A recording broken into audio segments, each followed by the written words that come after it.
Beau l'histoire. La 10e clé, qui est Makat Berorot, fait en sorte que les Bnei Israël ils vont être libres.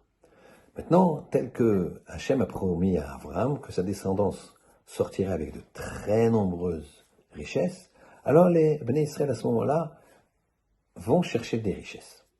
Moshe Rabbeinu, lui, ne va pas chercher de richesses. Il va chercher le cercueil de Yosef qui est enfoui dans le Nil. Il va le faire remonter afin d'enterrer en terre sainte Yosef Hatzadik. Moshe Rabbeinu, il a les vraies valeurs. Il regarde ce que Hachem veut de lui. Dans la vie d'une personne, il faut toujours se demander qu'est-ce qu'Hachem veut de moi maintenant. Et c'est ce qu'il fait Moshe. Une fois, un Rav Goldschmidt, il faisait la queue pour être reçu par Rav Chaim Kanievski. Rav Chaim Kanievski recevait juste avant lui deux personnes. Une personne qui avait donné son rein et la personne qui avait reçu le rein. Une personne était malade et sans un rein un petit peu avec des définitions et des spécifiques pour qui était compatible avec la personne, il serait mort. Et la personne qui a reçu le rein était très très riche. La personne qui a donné le rein ne savait même pas qu'il était riche au moment où il lui a donné le rein, il voulait faire une mitzvah. Alors il venait voir Chaim Kanievski pour qu'il arbitre. Le riche voulait donner un très gros chèque à celui qui lui a donné un rein, et celui qui lui a donné un rein, il lui a dit non, je ne veux pas. Alors celui qui a donné le rein, il lui dit, Rav, je souffre que cet homme, il m'a donné son rein, je vis grâce à lui, je veux absolument lui donner une grosse somme. Et celui qui a donné le rein dit, Hachem, moi j'ai fait une mitzvah, je veux pas qu'on me diminue la mitzvah, j'ai fait une bonne action, je veux pas qu'on me la diminue, je veux recevoir mon salaire, entre guillemets, dans le monde futur, je veux rien qu'on m'en enlève à cause du monde en ici-bas.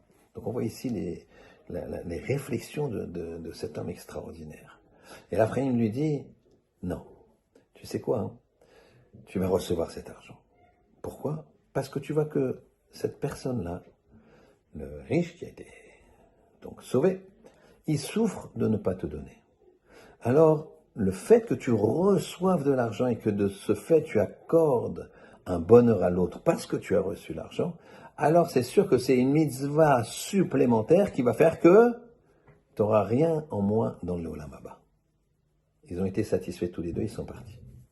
Le Rav raconte que il a dit à Rav Chaim Kanievski, c'est vrai qu'on peut vivre avec un seul rein, mais à ce moment-là, pourquoi Hachem, il a créé des personnes avec deux reins, les gens avec deux reins?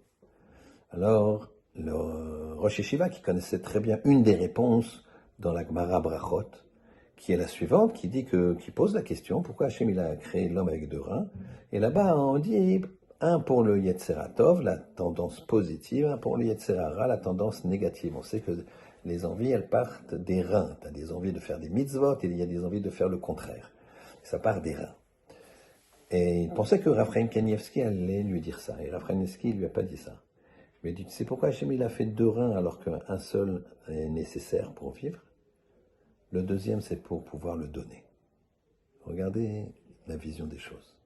Moshe Rabbeinu, il va chercher le cercueil de Yosef.